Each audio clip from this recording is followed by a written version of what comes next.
text-dependent questions, and the purpose of a text-dependent question is for our students with the Common Core to be able to go deeper in their thinking and their reading with their approach to literacy. So text-dependent questions occur through a close read. And remember, a close read is when you read a passage or a story or an article through the first time and then go through a second and a third, even possibly a fourth time to glean new information and begin layering the questions and thinking more deeply about what an author is trying to communicate with you with each read. Now, the evidence with a text-dependent question comes directly from the text, not from information or outside sources. So opinion questions such as, what did you think or how did you feel, would not work here, because we're wanting our students to return to the text to become detectives and lawyers to be citing that information. The purpose is for them to go beyond the basic and not using those lower level Bloom's taxonomy approaches of knowledge or recall, and really moving towards analyzation, drawing conclusions, those inferences when it comes to a text-dependent questions. So let's look at a couple of them. So which of the following really force our students to read a text closely? If you were present at the signing of the Declaration of Independence, what would you do? The second one, what are reasons listed in the preamble for supporting their argument to separate from Great Britain?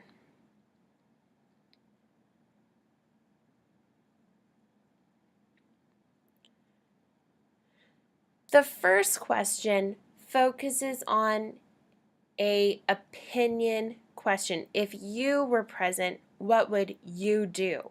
It doesn't force a student to go directly back to the text, cite evidence, argue, or look deeply. However, what are the reasons listed in the preamble for supporting their argument to separate from Great Britain? A student is then required to go back to the text or the primary source that they are using for information to find examples, to cite evidence, and give reasoning to it. So it forces that student to go back to actually read deeply after reading through the first time. Now, the purpose is for opinions, arguments, and intertextual connections. So really within the Common Core, the author's opinion and reasoning is a big focus with the reading literature and the reading information standards.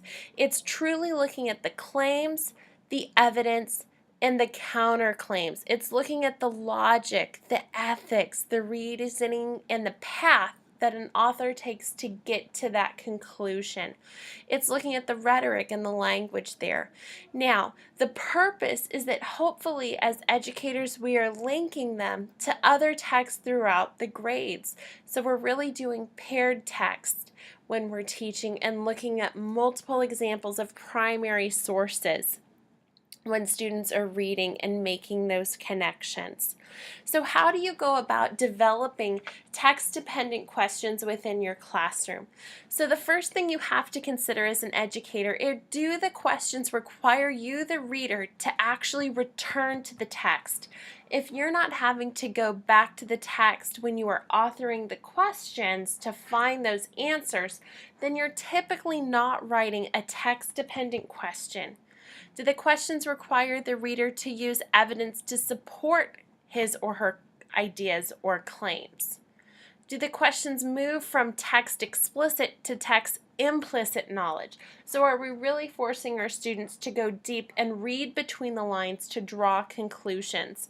And are there questions that require the reader to analyze, evaluate, and even create and thinking beyond just that basic recall, moving again to that higher order questioning of Bloom's and even the depth of knowledge continuum?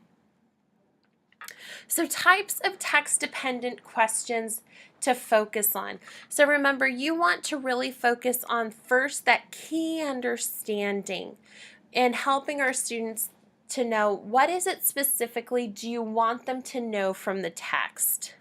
It also pairs really well with you when you're thinking about that key understanding. What's your essential question that maybe you want to focus on for the lesson, for that book, or even for that unit, or even for the month? What do you want them to be able to understand and justify by the time that they are done? Building the understanding of meaning. So you might scaffold it with starting with some easier questions with that basic recall, such as what, where, why, and how, to help build meaning to then move on to more deep and more difficult text-dependent questions. You also want to focus on vocabulary and the text structure.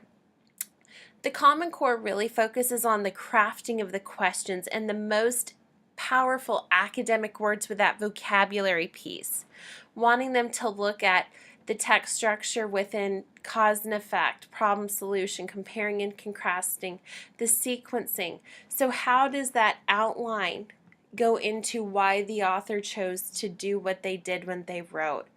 Which goes along really well with the author's purpose and point of view, helping them to ask questions, draw the reader's attention to genre and purpose and their point of view, as well as multiple perspectives. So whose point of view do we see? Whose point of view is not represented in the text? Why does the author write it? Inference questions, challenging our students to begin to examine inferences on ideas or key details and arguments in the text. So what can we infer about what really happened to the main character? What evidence is there to support your claim and your thinking? And then opinion and intertextual questions, having them make connections to other texts to begin to support their claims with evidence. So thinking about the author's attitudes towards observation, what do you agree with more? Thinking about evidence. So if you're looking at the same author or multiple authors within your classroom, having them to compare them across them. Now the purpose is to have them move from part of an understanding, which is just that gist of the passage, to be able to look beyond from that word, the sentence, the paragraph, to look at the text as a whole and truly have a deep understanding of how those key details in the text, the structure, the vocabulary, the purpose, reading between the lines, how they pair into, how do these sections individually, when attacked and paired together, represent understanding and comprehension of a whole article and a whole piece of writing over time. So let's look at a couple of examples in context. This is a professional development clip from USD 833 up in Minnesota, with some examples of text-dependent questions and what they look like within their district. I am Tom Ross, an elementary student achievement specialist, and I'm with Brian Booth, our professional development coordinator for the district. And today we are attempting to continue our great work that was done on December 1st by really focusing in on text-dependent questions. What we are going to do today, we are going to show you an example from a third grade Mondo lesson where we're going to work through two types of text-dependent questions. One question comes actually right from the Mondo lesson plan, and the other question is one that the teacher will have created on their own. Brian, I think I'll let you jump right in. All right, so I'll start with just kind of the general rule of thumb when it comes to text-dependent questions. The most important thing that we're going to ask for with text-dependent questions is that it requires the students to carefully analyze the text. And so if the question doesn't require them to go back to the text to help support their answer to find evidence or reason, then it's not really text dependent. And so that's kind of the shift in how we're thinking. So we have an example. So right in the third grade lesson within Mondo, one of the questions they have is what do you think box means? So they have up here in the top right-hand corner, they have a couple of grizzly bears here wrestling and boxing, and there's a caption that says they wrestle and box. So this is a text feature within this third grade text. That's a good question. What do you think box means? And it's going to help students kind of identify some language, and that's awesome. What we were thinking, though, in terms of a text-dependent question, one way to shift that is to think about the standards that we're being asked to teach, and one of them is within text features. In fact, standard 3.5.5.5, I'm all about the point fives these days, it reads, use text features and search tools such as keywords, sidebars, hyperlinks to locate information relevant to a given topic efficiently. So we thought a good text-dependent question in this case would say, according to the text features, what does box mean? And so the difference between this is that right here, what do you think box means? The kids could think about, the box that they're opening up their Christmas presents, and it could mean, it could mean to actually physically box. It could be a box of donuts, everybody's favorite.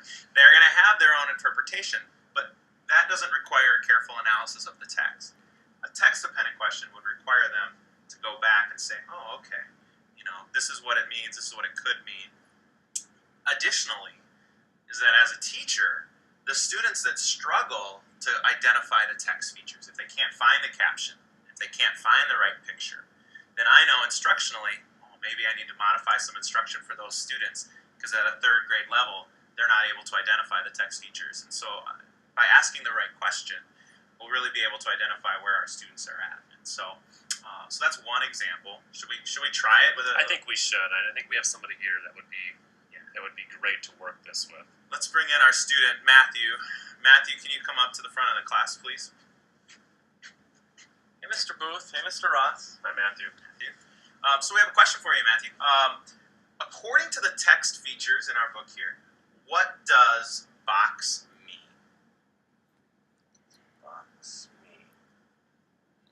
Well, it looks, according to the picture, that some bears are wrestling and maybe pushing or hitting each other. Interesting. Okay. What else in the text or in the text features is kind of helping you to identify that?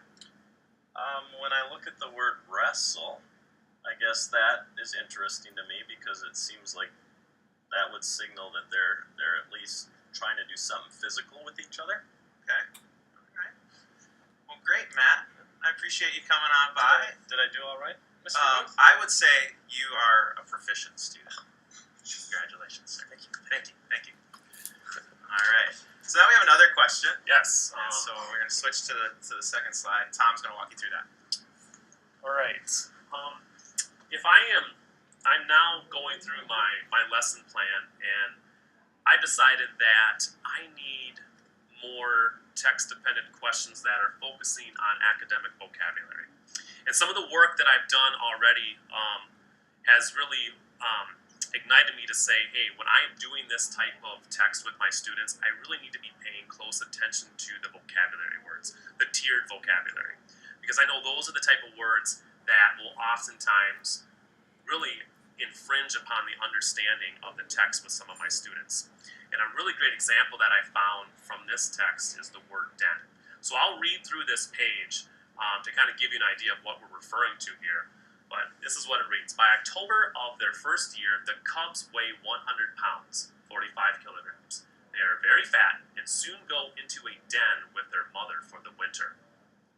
In spring, they come out of the den and begin eating again.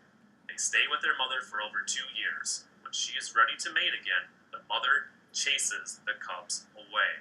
So the word den there is a tier 2 vocabulary word from the standpoint that it could have multiple meanings, and it could infringe upon the student's understanding of that text. So I really want to point out that word. And so a non-text dependent question that I might ask would be worded like this. What do you think den means? And of course I want my students to understand what that is, but what I'm really wanting my students to do is to use evidence from the text to support their answer, so that they're going back and they're analyzing. They're looking at the key features to come up with that definition. So I would change that question that I pose to them, and I would ask, what do you think den means? And what in the text helps you understand what it means?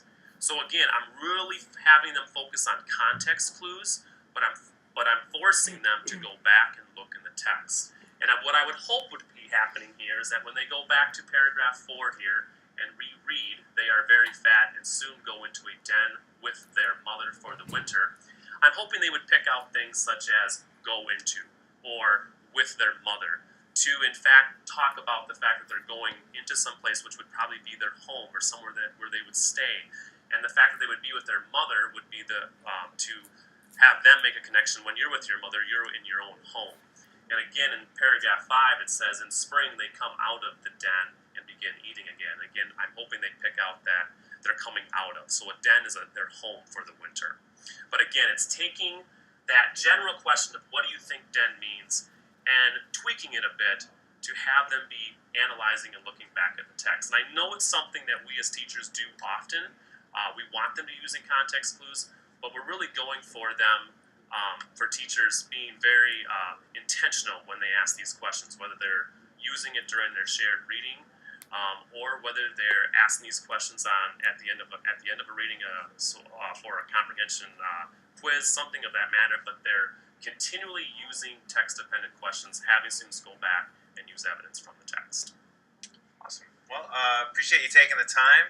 Text-dependent questions is one of our main instructional shifts, and I think Tom did an excellent job of summarizing that. We thank you for taking the time. So text-dependent questions aren't just for us as teachers. It's one way for us to approach our instruction, but especially with our students within the intermediate elementary grades, 3rd grade, 4th grade, 5th grade, 6th grade, we can begin moving to having our students write text-dependent questions. So they're not just for us as an educator. So let's take a look at an example of a text-dependent question written from the student's perspective. This forces our kiddos to begin going deep as well in their learning, because now they are taking that ownership and moving on to authoring those questions themselves.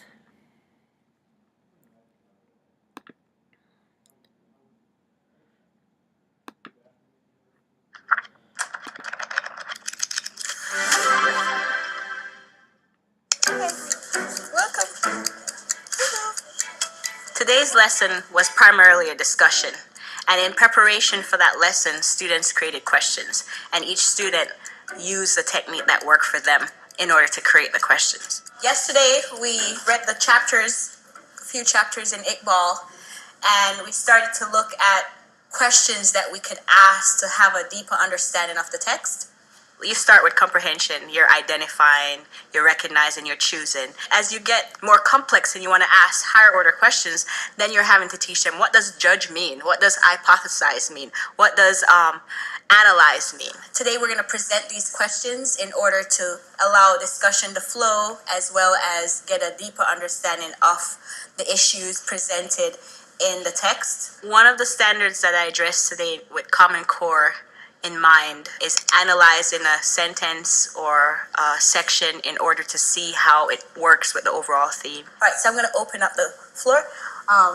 Anyone want to start? Gabriella?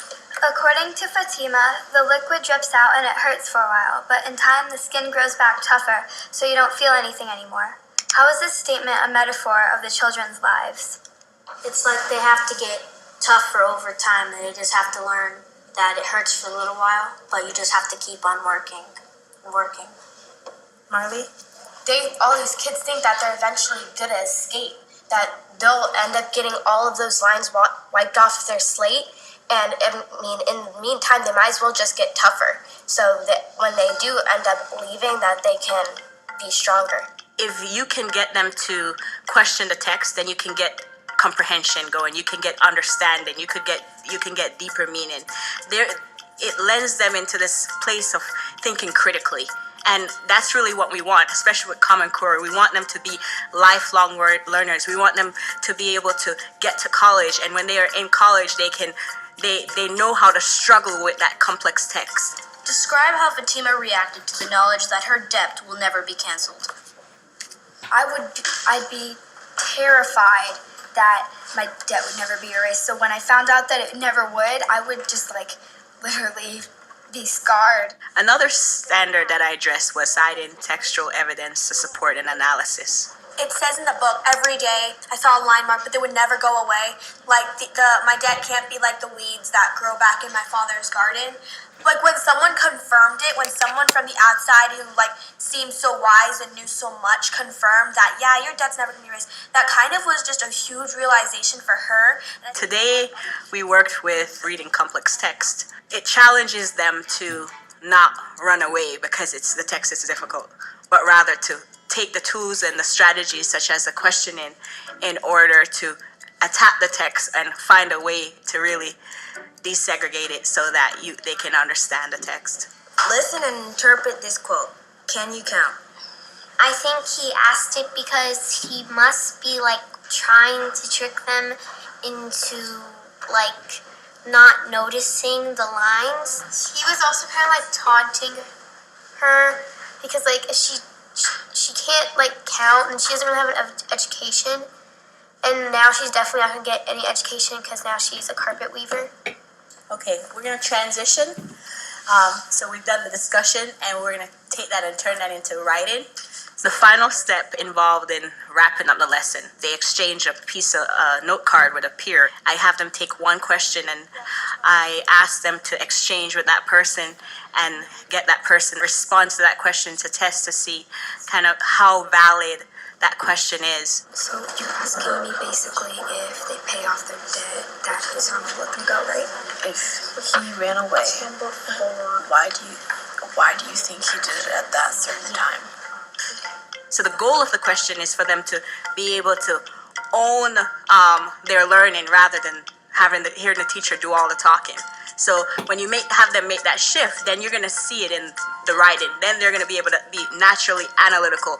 Then when they read something, they'll start to make observations and make connections with the text. There are several strategies that I use to help my students formulate higher order questions. I know you had the opportunity to choose between the Frey model, Costa's level of questions, making observations based on the text, and verb starters. I'm going to ask a few people to share. Noah, who was it that you got the question from? Marley. What strategy did you use to write that question? The verb starters. Verb starters, okay. Determine what Iqbal would say to the other.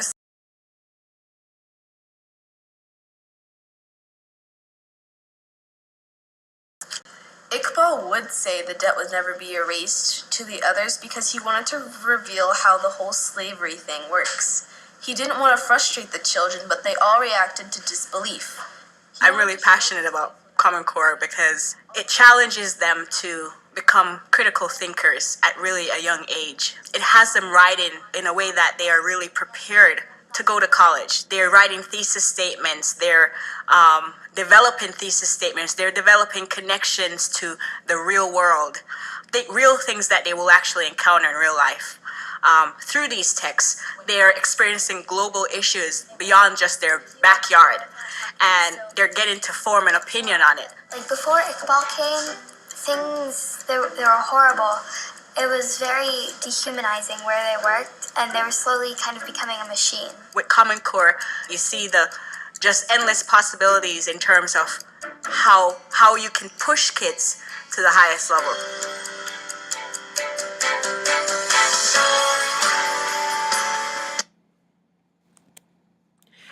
So within text-dependent questions, especially when we begin having our students write those text-dependent questions, we really help them begin to analyze and get there themselves versus us just simply authoring them. The engagement level goes up, the buy-in goes up, and just like we saw in the video, there are some deep and rich conversations that students begin to have when we have them author text-dependent questions. So for our assignment and moving forward with Literacy 3 through 6 here at K-State, what you're going to be doing is you're going to read the article, Reader Response Meets New Literacies. And this article is posted on Canvas, and it looks like this. It's by Dr. Larson. So you are going to read the article first and do that gist of the passage similar to a close read. So you're going to read it through the first time. Then you're going to answer the following questions on the discussion board on Canvas. So, based on the article, discuss the advantages of an online literature discussion. Based on the article, discuss the disadvantages of an online literature discussion. Based on the article, discuss the teachers and how they can use the literature discussions as a means of an assessment. Now, all of these online literature discussions can be used to support the Common Core state standards. I suggest that you go and you peek at them for the 5th grade one, which is the classroom used in this study. Now, something to think about is after you have read and you've assessed and you've looked at the article for our number 1, you are going to author 4 text-dependent questions for your peer to answer within your discussion board. This will be, you'll have your summary, then you'll have your 4 questions that you'll write. You want to post these by Tuesday morning at 8 a.m. Now, I have that we're going to reply to 3 of your peers and their text-dependent questions by Wednesday at 8 a.m. So before you reply, you have to post them, and we're going to look at your text-dependent questions when you come to class on Tuesday. And we're going to look at them, and we're going to look at what you wrote and actually analyze and ask, is this truly a text-dependent question? Do we need to go back and revise it? Now, you might be wondering, what is the purpose of doing these text-dependent questions? And this goes along with what we had discussed in class about beginning a Swedish project, an online literature circle, and working with our students across the seas with those 21st century skills. As future educators, we're going to be practicing and implementing these skills through writing text-dependent questions, but also looking at articles on online literature circles since you'll be engaging in them. So for this weekend, you're going to want to summarize the article and look at these first 4 questions here, 1, 2, 3, 4, and you want to make sure that you have your post based upon the rubric in Canvas. You also want to author 4 quality text-dependent questions, and we will look at those in class as well. By Wednesday morning, you're going to reply to those peers and their text-dependent questions that they have authored.